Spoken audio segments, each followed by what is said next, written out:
설교 본문 누가복음 9장 57절부터 62절에는 대화 세 가지가 나오고 있는 것을 볼 수 있습니다. 말씀이 단답형으로 이루어져 있다고 하는 것을 우리가 볼 수 있습니다. 오늘 첫 번째 말씀의 대화가 57절로 58절에 해당하는 말씀인데요. 어떤 사람이 예수께 어디로 가시든지 나는 따르리이다 라고 그렇게 말하고 있습니다. 어디로 가시든지 나는 따르리이다. 여러분, 바로 앞구절인 누가복음 9장 51절로 56절에서는 예수님께서 사마리아에 들어갔을 때 벌어진 이야기가 성경에 기록되어지고 있습니다. 그 지역 사람들이 예수님을 반기지 않는 거예요.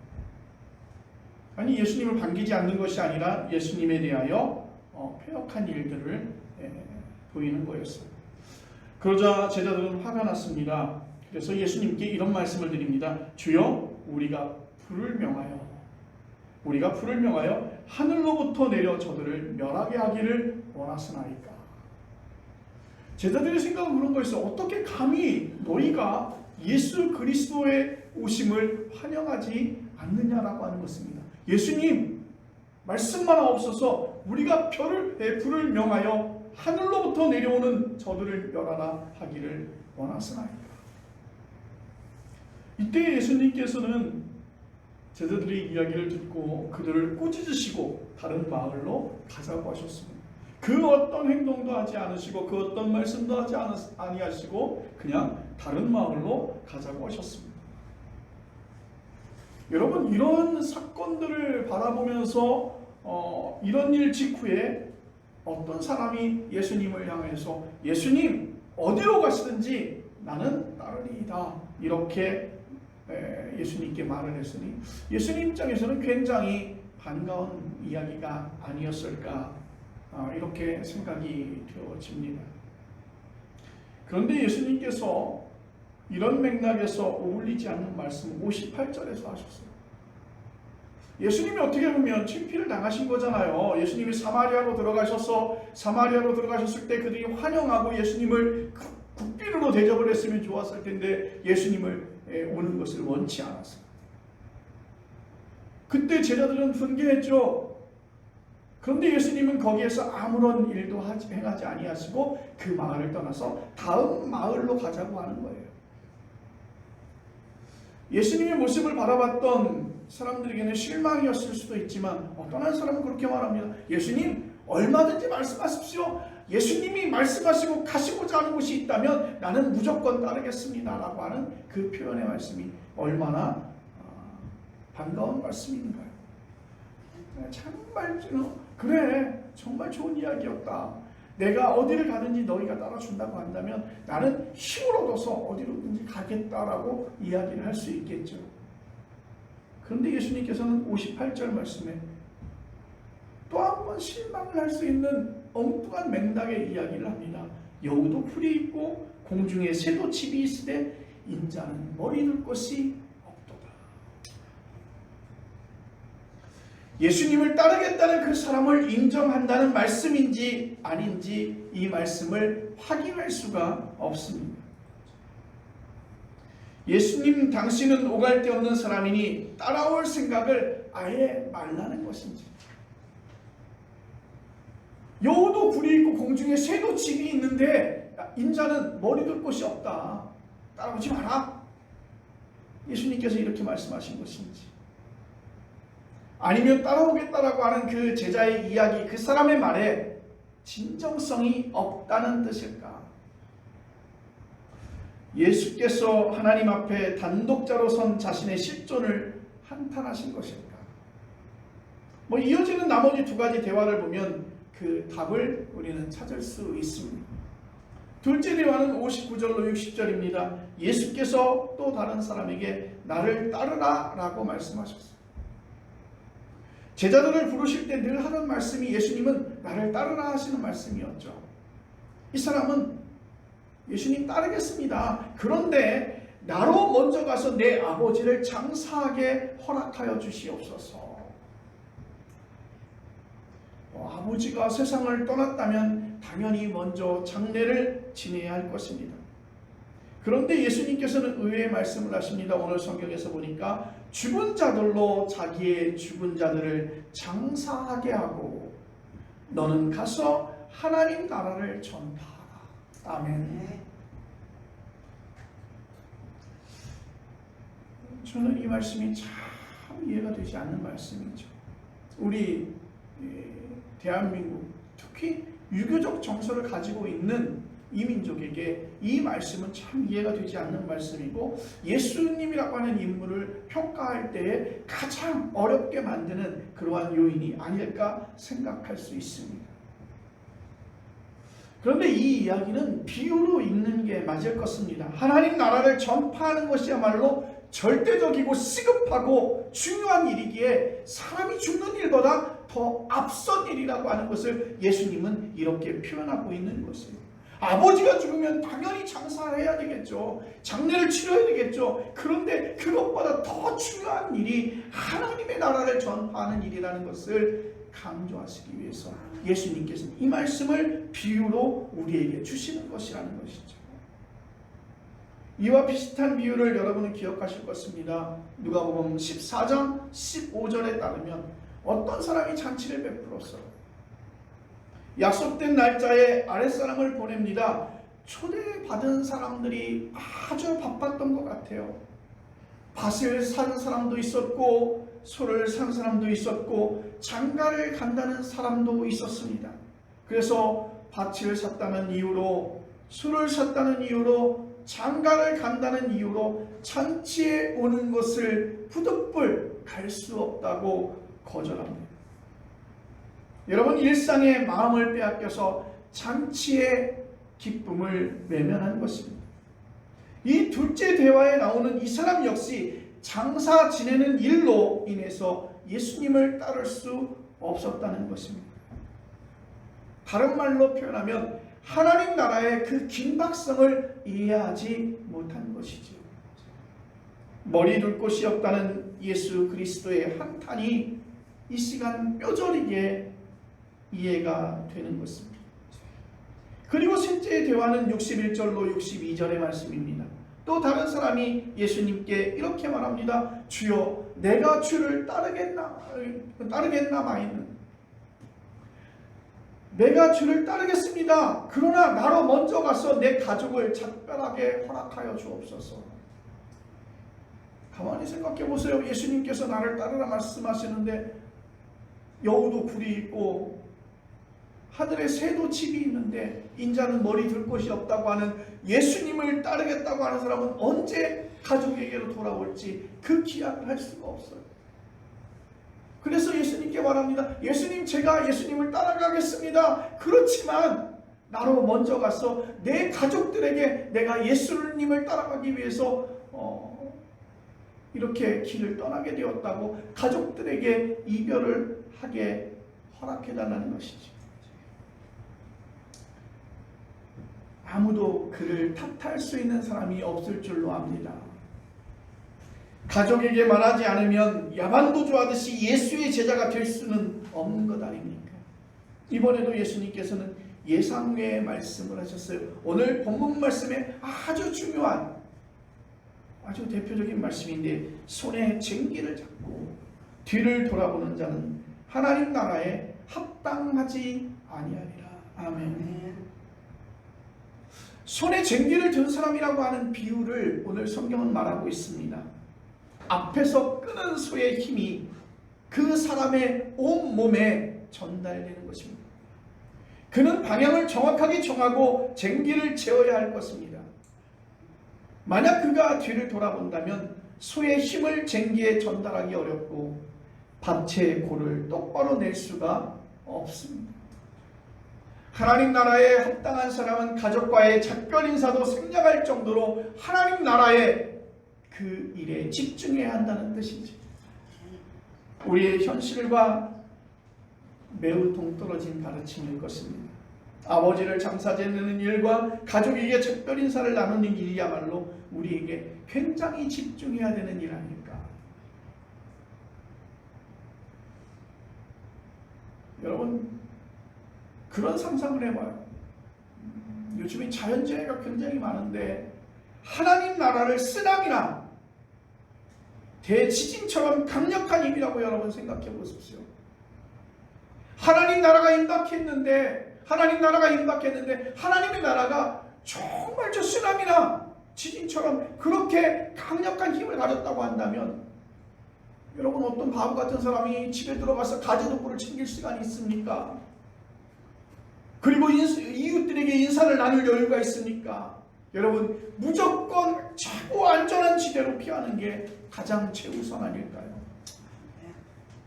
쓰나미나 대지진이 앞에 닥쳤는데도 감지하지 못하는 사람이 있을 것입니다. 정신지능이 크게 밑돌거나 마약이나 술에 취한 사람들이죠. 또는 쓰나미나 대지진의 전조를 무시하는 사람도 생명을 구하지 못할 것입니다.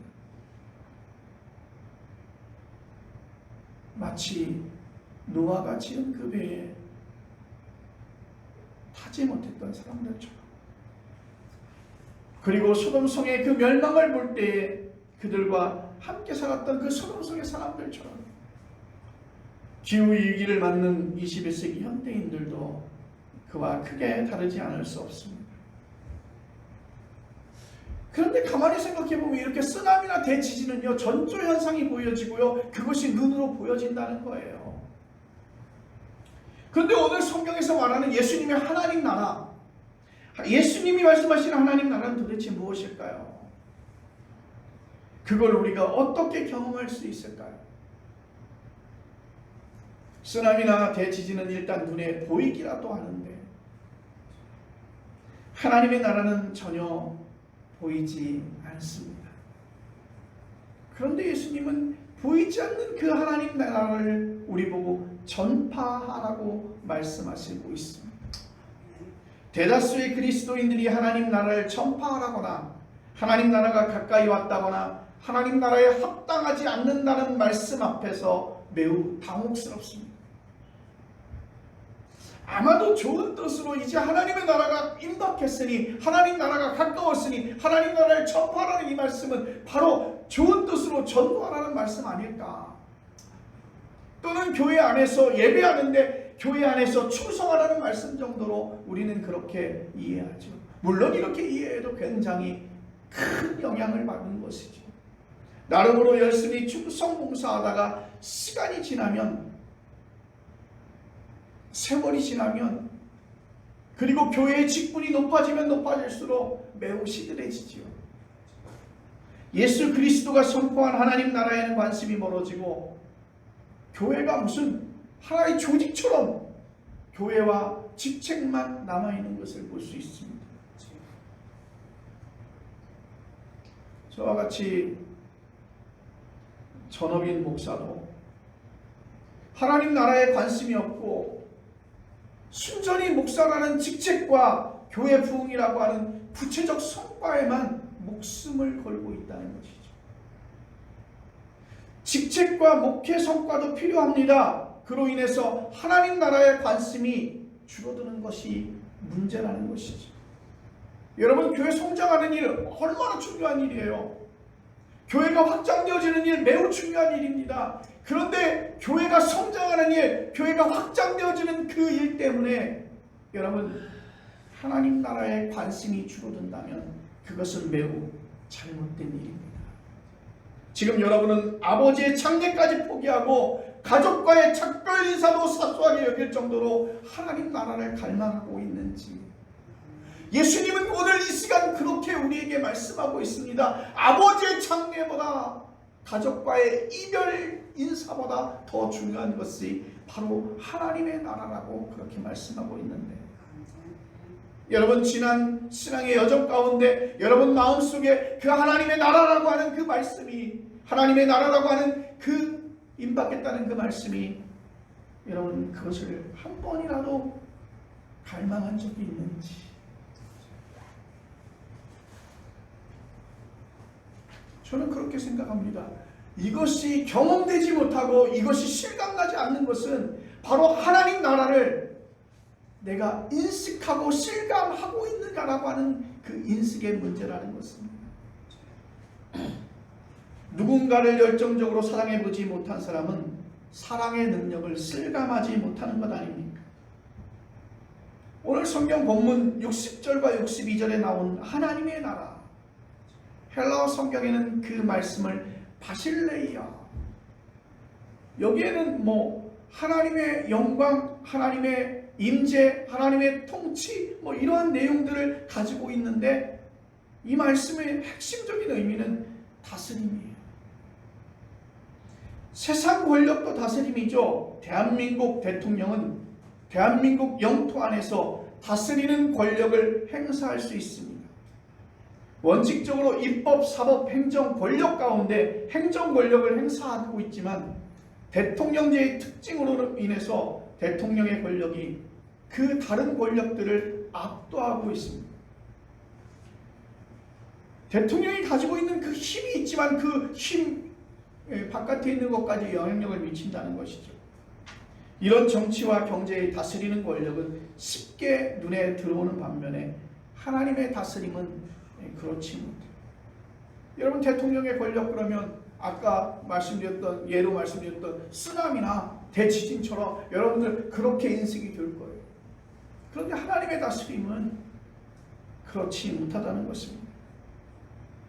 여러분의 삶에서 대통령의 권력이 영향을 끼치는 부분과 그렇지 못한 부분을 한번 나눠보십시오.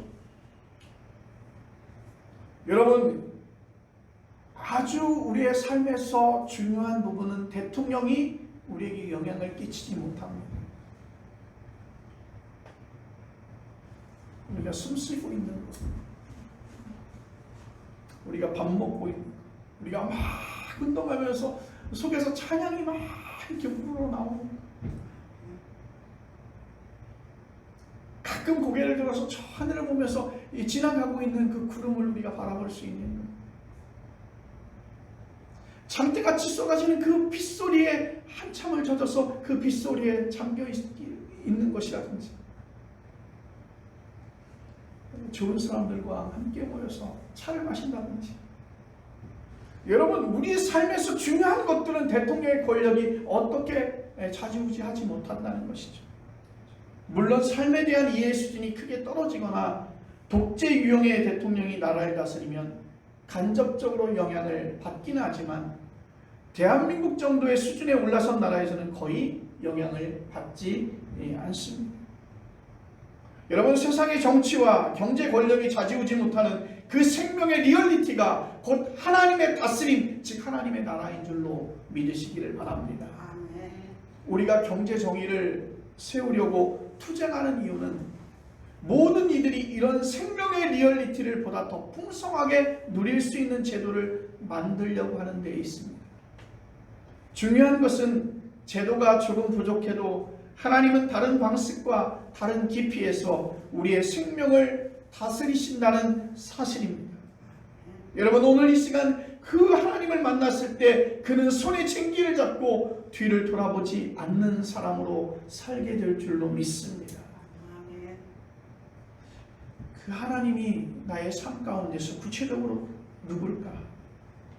내가 구체적으로 그 하나님을 어떻게 만날 수 있을까 하는 질문이 우리에게는 가장 중요하게 들려집니다. 그 질문에 한마디로 대답할 수는 없을 것입니다. 하나님의 다스림을 경험한 사람들의 보도인 성경을 통해서 우리는 조금씩 그 세계 안으로 들어갈 수 있을 것입니다. 오늘 그 성경을 전체적으로 압축한다면 이렇게 세 가지의 명제로 말씀드릴 수 있는데, 하나님은 배타적인 능력자이시다, 하나님은 승리자이시다, 그리고 하나님은 선하시다. 이런 명제도 하나님을 눈에 보이도록 알려주지는 않습니다. 가짜가 눈을 뜨지 않으면 바로 앞에서 놀라운 일이 벌어져도 인식하지 못할 것입니다. 여러분, 아무리 큰 일이 벌어져도요, 한눈을 팔면 눈치채지 못하는 경우가 많습니다.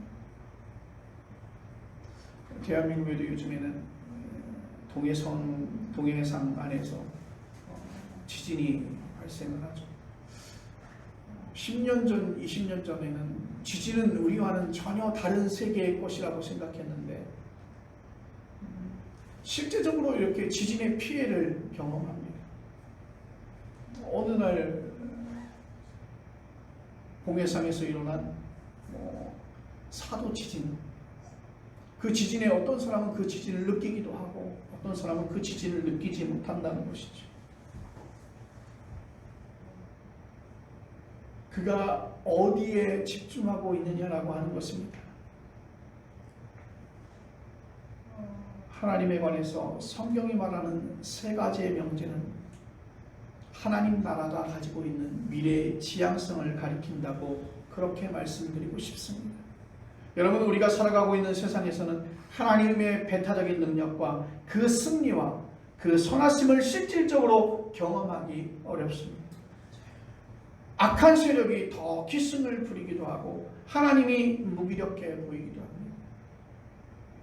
이 세상을 살아가면서 예수 그리스도를 믿는 사람들이 예수의 말씀대로 살아가면서 정말 우리가 이 세상에서 잘 먹고 이 세상에서 권력을 가지고 이 세상에서 부를 누리고 있다고 한다면 예수 안 믿을 사람이 과연 몇이나 되겠습니까?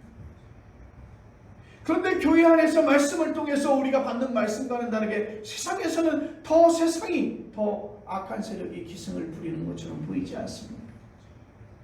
그리고 정말 하나님의 선하심이 있는지 하나님의 존재조차도 종종 의심하게 되는 일들이 벌어집니다. 악한 자들이 심판을 받게 되고 선한 사람들이 고난을 겪지 않아야 되는데 오히려 반대로 악한 사람은 계속해서 승하는 것 같은데 선한 사람들은 계속해서 어려움을 당하고 있습니다. 하나님이 선하시고 전능하신 존재라고 한다면 전쟁과 직접 관련이 없는 그 어린아이들과 부녀자들이 당하는 그 참상을 그냥 보고 계실 수는 없습니다. 생각해 보십시오. 여러분, 우리 가까이 있지 않습니까? 태어나면서 아무 죄도 없음에도 불구하고 선천적 장애를 지니고 태어난 아이들도 여전히 우리 주변에는 너무나 많이 있습니다. 여러분, 이런 일들이 일일이 거론되어지면 도대체 하나님이 선하신 것 맞나? 하나님이 전능하신 것 맞나 하는 그런 의심이 들지요. 그 사실을 성경도 잘 알고 있습니다. 구약의 사람들은 바벨론 제국에 의해서 포로로 잡혀갔던 사람들이고 신약의 사람들은 로마 제국에 의해서 예수가 십자가에 처형당한 역사적 사실을 잘 알고 있었습니다. 그래도 그들이 하나님의 선하심과 전능하심을 포기하지 않은 이유는 하나님의 새로운 미래를 준비하신다는 사실을 깨달았기 때문인 줄로 믿습니다. 하나님의 완전한 승리가 실현될 그 미래의 세상을 가리켜서 유대인들은 새로운 세상이라고 그렇게 생각합니다. 그 새로운 세상이 오면 어둠이 완전히 사라지고 악이 완전히 척결되어집니다. 그런 세상을 이룰 이가 바로 메시아이며 인자인 것입니다. 이런 점에서 유대는 묵시적 메시아 공동체입니다. 예수님은 이 땅에 오셔서 하나님의 나라가 가까웠다, 하나님의 나라가 임박했다고 전하고 있습니다. 유대인들의 신앙 전통에서 태어나고 그런 전통을 배우신 예수님이 그 새로운 세상이 먼 미래에 머무는 것이 아니라 이미 가까이 왔다고 선포하셨습니다. 마가복음 1장 14절로 15절은 이렇게 말씀하고 있습니다. 요한이 잡힌 후 예수께서 갈릴리에 오셔서 하나님의 복음을 전파하며 이르시되 때가 찼고 하나님의 나라가 가까이 왔으니 회개하고 복음을 믿으라 하시더라. 아멘. 우리가 하나님의 아들이자 그리스도로 믿는 예수님은 하나님의 나라가 가까이 왔다는 이 한 가지 사실에 영혼을 불태운 분이라는 사실을 여러분 믿으시길 바랍니다. 하나님은 배타적 능력자이시며 승리자이시고 선한 분이라는 사실을 여기서 지금 생생하게 인식하고 경험했다고 하는 뜻이죠. 유대인들이 기다리고 있는 새로운 메시자 에온이 지금 우리의 삶 중심에 들어와서 발생했다고 말합니다. 아무리 눈을 크게 뜨고 살펴봐도 이미 발생했다는 그것이 무엇인지 손에 잡히지 않는다고 생각하는 분들이 많이 있습니다. 여러분 생각해 보세요. 이제 6달 후에 결혼하기로 약속한 커플이 있다고 합니다. 여러분 6개월 정도 후에 결혼하기로 약속을 한 커플이 있으면 결혼 준비로 매우 바쁜 6개월을 보낼 거예요. 서로 의견이 갈릴 수도 있습니다. 점점 사이가 벌어져서 결혼을 포기할까 하는 생각도 들 수도 있습니다. 그런 갈등으로 계속 힘들어하는 커플이 있는 반면에 똑같은 어려운 가운데서도 전혀 다른 관계를 맺는 커플도 있습니다. 이들은 아직 결혼식을 올리지 않았으나 이미 결혼한 거나 마찬가지의 마음으로 서로 나눌 수 있습니다. 그들은 결혼이라는 결정적인 순간이 자신들에게 온다는 사실에만 마음을 두고 현실을 대하기 때문이죠. 여러분, 결혼이라는 사건이 그들에게서 이미 발생한 것입니다. 이 이야기의 핵심은 전혀 새로운 미래가 자신들에게 오고 있다는 사실에 대한 인식이자 경험인 것입니다. 결혼 전에는 예상하지 못하는 것이지요. 이런 점에서 열린 미래, 그 열린 미래에 영혼의 축수가 닿아 있으니까 오늘 본문에 나오듯이 아버지의 장사하는 일이나 가족에게 작별하는 일에 매달리지 않게 되는 것입니다. 둘이 함께 꾸려갈 미래에 가슴이 불어있는 사람들은 상대방의 작은 실수나 연봉의 크기에 마음 상해하지 않습니다. 쓰나미가 몰려드는데 명품 가방이 문제가 되겠습니까? 사랑하는 사람이 기다리고 있는데 직장 동료에게서 들은 그 잔소리가 무슨 대수이겠습니까? 문제는 우리가 하나님의 새로운 세상을, 즉 그의 다스림이 얼마나 새로운지를 전혀 실감하지 못하는 것입니다. 그래서 우리는 그렇게 말하면 돈이 최고라고 말합니다. 그리고 예쁜 게 최고라고 말합니다. 사람들에게 인정받는 게 최고라고 말합니다. 그리고 수단 방법을 가리지 않고 정치 권력을 잡는 게 최고라고 말합니다. 필요하지요. 세상 살면서 사람에게 인정받는 거 필요합니다. 지왕이 생긴 거 잘생기면 좋지요. 얼마나 좋아요.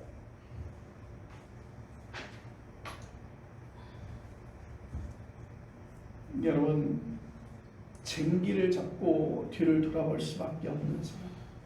이 사람도 만나야 하고 저 사람도 만나야 하고 여기서도 인정받아야 되고 저기서도 인정받아야 겨우 값싼 위로를 받아.